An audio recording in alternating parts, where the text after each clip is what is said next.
If you're the real estate agent who is doing the work, you're making the phone calls, you're showing the houses, you've been closing a lot of deals, but yet you still feel exhausted, frustrated, disconnected, then this video is for you, my friend. Most agents don't quit because of the market, interest rates, or the inventory.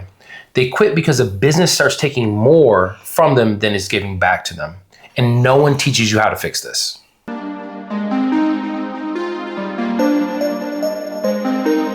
Welcome to Thrive Alliance. In this episode, Rick and I are discussing some really important topics, and specifically one that I really think is for you if you're watching this video. Together, we discuss godly behavior. We talk about growing as individuals, mentally, but also with our systems and our work in order to become a better person overall. Love that, man. Thrive Alliance is about two different perspectives, Pedro and Rick, coming together like two sides of a coin to add value to the process. So today we're super excited. I'm excited because we're going to talk about a big topic. Yeah. Why agents quit. And you'll be surprised because it has nothing to do with the market. It's about burnout and how we approach the business, thinking that a lot of times the busier we feel, then that means we're doing good. But in reality, that's not the case a lot of times. I think we're all victims of that at some point in our business. I know that's true for me. What about you? 100%. I mean, when I first started, it was all about learning, proving myself. Yeah. But I feel that I approached it in a way that if I wasn't working 16 hours a day, then I would not feel productive at the end of the day. I would not consider that I was deserving of saying I had a successful day. You know, what's funny is to relate to that, right? You were talking about when you began. Well, I could talk about today, man. I feel like if I didn't just put in 12 hours of work, there's more for me to do. And that's not always true. Just because you're busy doesn't mean you're being effective or productive. And I think a lot of times we confuse the two things, right? You could be marching in place, but going absolutely nowhere. And I think a lot of times that's what we do in real estate.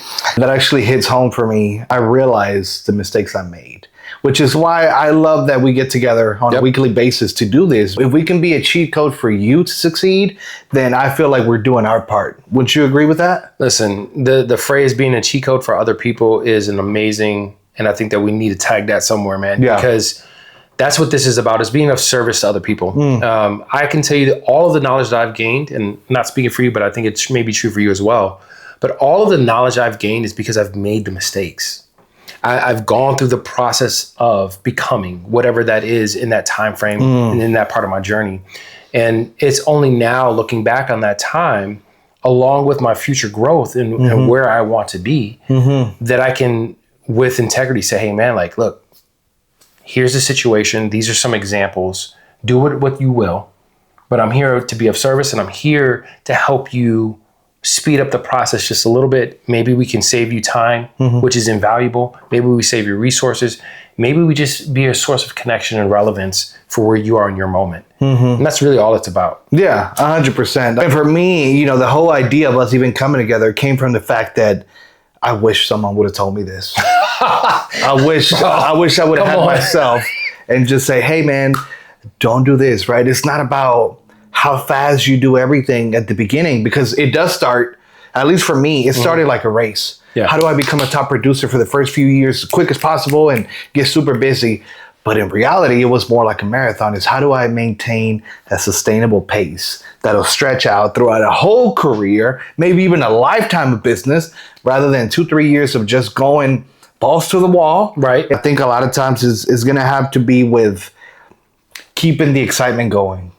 Because you can burn out too fast. 100%. Just like anything else. You go super fast on a marathon for the first 2-3 miles, then guess what? The last 17, 18 miles you got left, you're going to be performing at the lowest level. And then not only that, but what happens is not only are you underperforming, but you're actually not enjoying it anymore. You cannot wait to end it. And then you start planning your exit, and then you start rationalizing and telling yourself why it's okay for you to quit and give up on real estate. Right. You just don't feel it anymore. I'm glad you mentioned that, man. As a coach, there's 3 things that kind of really stand out to me when we're talking about burnout. And the things that I look for, because you can't see it in yourself a lot of times. The first thing is when the agent disappears. Like, they're doing a lot of social media. They're coming to the coachings. They're showing up for trainings. They're having questions. They're raising their hand, and then they disappear. Like they go from 1,000 or 100% down to 70, down to 50, down to 25. They start to slowly disappear. And a lot of times I think it's shame that keeps that agent in there, right? It's shame that keeps the agent from raising their hand and having a conversation or asking for help, whether that's to slow down or get support. I think burnout's really about the individual agent doing too much. Yeah. But it's that they didn't raise their hand for support.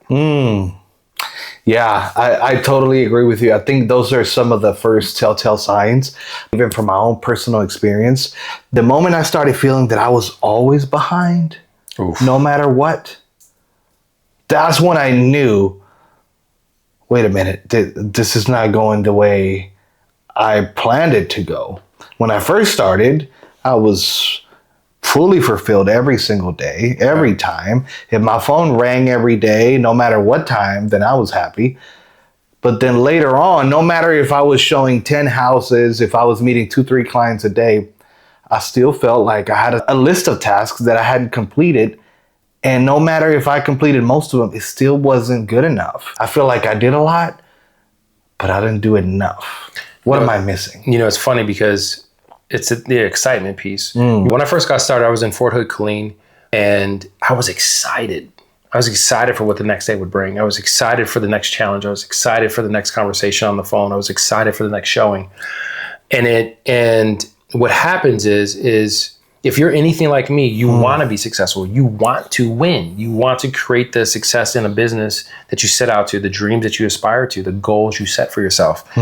So in the pursuit of that, we lose sight of, or at least I lost sight of, the fact that I love what I do. Like I genuinely love what I do. In service to others, it went from I love what I do to I have 12 things I need to get done today to I did 9 of those things. I still didn't do those 3 things. And then not only did I not do those 3 things, I should have done more than those 3 things.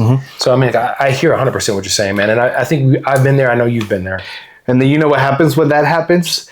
The next day you wake up and the first thought you have in your head is, oh, I need to do the first 3 things that I did not complete from yesterday, but I still have another 25 things to do today on top of the 3 from yesterday. And then they start compounding and adding up and 100%. Adding up till you get to a point where you say, you know what, I don't even want to do this no more. Let me go back to a regular job. Let me go back to doing something else because I never do what I'm supposed to. Plus, the phone doesn't help. Looking at social media and all these people that are showing only the great success moments, but not the background work, then you start to compare yourself. That doesn't help at all to what you're already feeling. And then you start to look in the mirror and say, I don't think I'm good enough. I don't think I'm adding up to what the competition is or what the standard is according to what I see through my eyes. Right. But in reality is, I mean, does the list really have to be that big? And maybe you did complete, but are you giving yourself grace? So it all goes back to keeping the joy. So, Pedro, tell me, we've talked a lot about what burnout looks like, maybe some of the red flags for that. But what's the real root cause? What do you break it down to? The real root cause, in my opinion, is always going to come down to the systems behind it that you set up. Yeah. What are your processes? What are your habits? And most importantly, do you know what comes next? Meaning, if you do something, do you know can you predict what could happen in the future? When all you're doing is reacting consistently, then you're a victim to just something happening in order for you to have a reaction. I love that, man. And I think a really good way to put that, at least from my perspective, is systems can protect your mental health, right? So like a lot of times we think that systems create a restriction around our business, but it really is a freeing aspect because when you have a system in place, your business is no longer a victim of how you feel today. You don't have to make 1,000 decisions. You just have to make 1 or 2 now, right? So I think, to your point, systems allows us to free up our time, and it also protects our mental health, which allows us to elongate or endure the process of, because just like you, any top producer, they all know the work that it takes to, 1, achieve that level of success, and then 2, to maintain it over time. But also systems, you know what they do? They show up when you don't want to show up. 100%. Right? they're already set in stone for you to work on your behalf. But a lot of people don't want to spend the time that it takes to build the systems in order for that to work on your behalf. A lot of people run away from it. Yeah. Right? Maybe they don't know the value behind it, but I will tell you this, any top producer out there that has time to do a lot of things in life, if you follow their socials and you see them with family, closing tons of houses, you don't think they have systems? And the more they have, the more they can do, because the more systems you have, the more time you have to focus on the things that actually matter. Agents that are not top producing, that are tired, that are overwhelmed and burnt out, you know why? Because they want to do everything themselves and then leave scraps for life and personal items. They don't have time. Dude, you touched on something I think is super important. We haven't mentioned yet. Is they want to control the entire process from start to finish. They feel like they have to have their hands in every part of the process. They are responsible for every part of the process. They have to control it. They have to oversight it. They have to input into every process every single time for every person. And I think that's the problem. The problem is that once you realize that by delegating responsibilities, aka creating systems, by delegating the process, aka being intentional and time blocking your availabilities, right? It frees you to not only focus on the money-making activities that you need in order to be successful, but more importantly, it allows you to live the life with the people that God put in your life with meaning. And none of us got into real estate so that we could clock in at 9 o'clock in the morning and then clock out at 8 o'clock at night. None of us did, right? There's an initial investment up front. To your point, when you're creating your systems, you have to invest up front that time. But the ROI of that investment is that 2 months, 3 months, 4 months, 5 months down the road, the processes and the systems are running, which allows you to simply make a decision on a day-to-day basis. And I love that for people. And I want them to get there. And I think that's what we're talking about. And you know, that initial investment, most people run from it because they're looking at it from a pain point and the fact that I don't know that yet. And I don't want to learn this new system or this new habit or whatever it is. Instead of realizing that if I spend 2-3 days or maybe even a whole week, even a month, figuring this out and mastering this, that I'm free for the rest of the year. If you put it on a scale, 2-3 days to figure out something that runs on your behalf and takes care of 2-3 hours daily of your business, does that outweigh 365 days of struggling and being unhappy, looking at your calendar with all these tasks that you at some point look at and ignore because you don't even give a damn anymore because you're tired of seeing those reminders that you do not do? So it's embracing that initial pain, if you will, for the sake of what is it going to do? What is the outcome? If I spend this 2 days, what is it going to do for my year? What will it do for my next 2-3 years of business? And not only that, but I think the biggest misconception of systems, I've heard an agent tell me, I don't like to have a bunch of systems automated because I feel that I'm not organically connecting or I'm not controlling everything, like you said. And it just doesn't feel genuine. And then I posed a question to him. I said, well, you feel that you're not being genuine. You feel that you're not connecting. But do you think you're making meaningful connections if you're always stressed out and you're always upset? I think the answer is no to that one. What connections are you making? Right. What are you bringing that's of fruit? In order to make connections and meaningful relationships, if every time you're upset and every time you're frustrated because you're not doing enough, what organic thing are you growing? You know, to your point, man, like those are reasons that prevent agents from growing. They're reasons that we use to justify the fear of losing control. They're the reasons why, although you're talented and you're skillful and you're genuine, you're a good person, it's not until agents realize that we have to use the tools, the processes, and create the systems for your individual business, which is different from mine, that will allow us to elevate. Yeah. Right? So if it's about genuine relationships, then use your tools accordingly. Allow that CRM to simply generate interest. And as soon as that interest happens, somebody responded one time, step into that relationship, step into that conversation. So it's no longer the system talking. The system gave you the opportunity to have a conversation, not to have it for you. With the first initial 15, 20 texts that maybe you would have forgot to send, right? Most of us do. And then you shine when it's time to make that call and connect. Then that's when you shine. But guess what? You're not overwhelmed. You're not stressed out. So you're going to give the best version of you. Yes. Right? So then you tell me, can you build meaningful connections at that point? You can. Everyone can. Because you're giving everything. You're ready to bear fruit and steward what God gave you, which is a client, someone that you can serve so that they can accomplish their goal, which is acquire a property. Amen to that. And you're doing your job, which is serving God's purpose to put you on this earth to take care of someone else on his behalf. So we talked about the root cause of burnout. So now let's talk about how do we turn a negative into a positive? How do we reframe the burnout and start to change? We don't have to quit, but we do have to make changes. So let's talk about that. What do you think is the best way or even the first thing that we can do to use the burnout? Say I'm already burnt out. I'm already struggling. What should I do now? I love that, man. And I think a lot of people are there. So I think this is relevant, right? So I think the first thing that we need to do is just to reframe it, right? And so a lot of times I think agents don't have to quit the business. They have to create a new foundation. And that foundation is predicated on the support and the environment you surround yourself with. Who you surround yourself with. Being able to raise your hand, say, hey man, like I don't know where I'm at anymore. I don't know what I'm doing. It just doesn't seem to work for me. And being able to step back from that emotion. Because that's what burnout is. Burnout is an emotion. Yeah. It's an emotional response to feeling a certain way, whether that's overwhelmed, a failure, frustration. Isolation is a huge one too, because a lot of times, remember what I talked about, they slowly fade away, right? The agent start with showing up.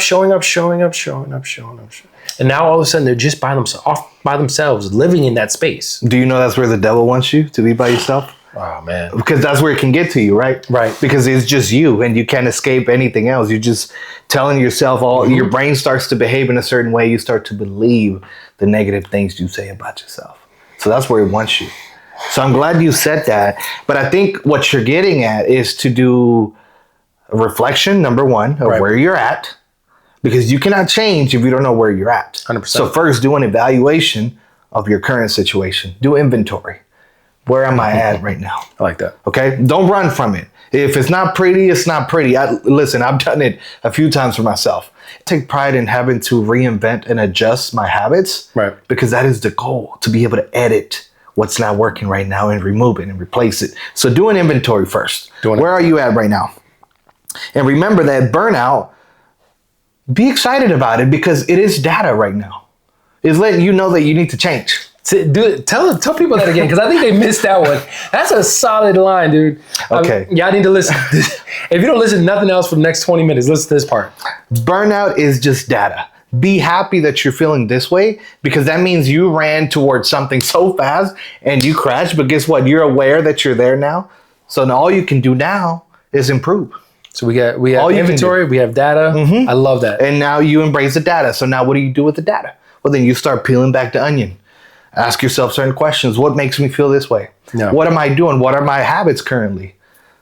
You make your list and then you start to actually break it down. How did this list of habits align with the identity that I have about myself or even my goal, right? Don't start with the goal. First, think about how you want to see yourself, right? And then backtrack it into a back planning, and then talk about, what habits must be built in order for me to become that person that I'm trying to become. And then compare those habits of that person you want to be to the ones you currently have. And then you can actually see the lack thereof, or the lack thereof. And then you start removing things and you start replacing things. But it's not about massive changes. Last thing I want to add to this part, about reframing burnout is burnout, I think, happens when we don't feel or we are perceiving a lack of growth. When we don't feel like we're growing anymore, we don't feel like we're succeeding anymore, we don't feel like we're progressing anymore. So I think it's that lack of growth, man. And that's another big red flag, so as leaders, as coaches and stuff along those lines, as an individual real estate agent, because I think to your point, it starts right here, right here. your inventory of yourself, right? So when that feeling of lack of growth happens or lack of progression happens, I think it's so important to get out of that isolated space, to raise your hand, be surrounded by good people that only want to be there present for you in your journey. That is going to help you reframe the mindset to take it from, I feel burnt out and a lack of growth, to I'm ready to adapt and change and grow. I love that. I love that, dude. And yeah, do inventory. And it brings me to the next section, which is reflection. Yes. How do we make reflection a habit? Because one thing is to adopt a new habit and start to change. But the same way we can build 10 habits to become a better version of who we want to be, we could also build some bad ones that go a long way, right? So I would say the most important thing is not so much changing, is once you do change, then are you keeping track of what changes are being made? Do you think, how does a store or a business know what's working and what's not if they're not doing inventory? Our business, 100%. Right? Can you apply that to yourself as a human being? You can do it to your business, but can you do it to yourself? I think it starts with that honest look in the mirror, right? What questions, what thoughts come to my mind daily? What do I tell myself when I look in the mirror? Yeah. How often do I do this? I even added a slot on my calendar monthly just to do a reflection. I love that, man. Because if it's not working or something is just really hindering my 5 really good habits, but one is the bad apple that is going to rot everything else, I want to I don't want to let that apple continue to grow and then start taking away from the other 5. So let me cut it quick. I'm not saying I should not have a bad apple. I'm just simply saying that I should not let it stick around for too long. That's fair. I love that, man. So I love the fact that we about the reflection, right? So I think that if we take small changes and let those things compound over time, the reflection, which leads to change, which leads to consistency in those new habits, is exactly what you're talking about. And also realizing that you're not behind. And it's okay to not be okay, and it's okay to be okay. Either way you look at those two things. What do you think about that? I love it. And, even the reflection is a habit. Just like you build other habits, build a habit of self-reflecting. Right. Do it daily. 3 minutes before you close your eyes. Ask yourself 3 questions. Did I show up today in my 3 core values of life that matter to me? Right. For me, it comes down to 3 easy questions. Did I show up today for my family? Did I show up today for myself? And did I show up today for God in faith? I love that. It's a great framework to live by. But it's also a habit to reflect. Right? Yeah. It's not a task, it's just a habit. The same way it's a habit to go flush the toilet every time you go pee, it's a habit to reflect on it. Love that. Or do it monthly or quarterly. Right? And make changes. And if the answer is no, I didn't show up for this today, but then tomorrow, you got to do it. 100%. But it's not a list of tasks. And I think the last point I want to make about reflections is that we have to get in our minds that this is a long play. Like this is a long-term game that we're playing. Real estate, business, small businesses, we are a small business. And most small businesses don't see profit until year 5. Year 5. So if I can drop any nugget in it, is that manage your expectations. Be realistic about not only what your goals are, but when those goals are going to be achieved. Keeping in mind the facts, the statistics, the data that we referenced earlier, that most small businesses don't see profit until year 5. Right. So anything prior to that, that's an air high five, bro. You're doing great. Man, you're doing great. But manage your expectations. Keep in mind, reframe it the way that you think about your business as a long-term play. And I think that most of the burnout that most of us experience, myself included, maybe it doesn't go away, but it's more manageable. Right? So what you're saying is be patient, and more than anything, more than falling in love with the goal, fall in love with the process and the habits you're doing daily. Right. Rather than the goal. 100%. The goal is going to take care of itself. Like the book says, the score takes care of itself. Right? But do you show up every day for practice and give it your best, knowing that it could be a championship? It could be a top producer, whatever it is. You show up every day without, I don't need to envision the trophy every day to know that I'm doing the right thing today. As long as I accomplish my things that are aligned with my purpose and my habits that allow me to become that person that I want to be. A great way to finish this out is to say discipline over motivation. Mm-hmm. We do the things every day, regardless of what the goals are, regardless of what the feeling is, regardless of what the trophy is. And if we focus on service, we focus on the small steps that have to happen every single day, the goals take care of themselves, because we know if we do A, B, and C, D will happen. Thrive Alliance, Pedro, Rick, when we come together, that's where the value is. So God bless, and God bless. 100%. God bless you guys. Thank you for watching. Our goal is to serve you, to be of service to you, and most importantly, be aligned, which is why we decided to align. So be blessed, my friends. Y'all be safe.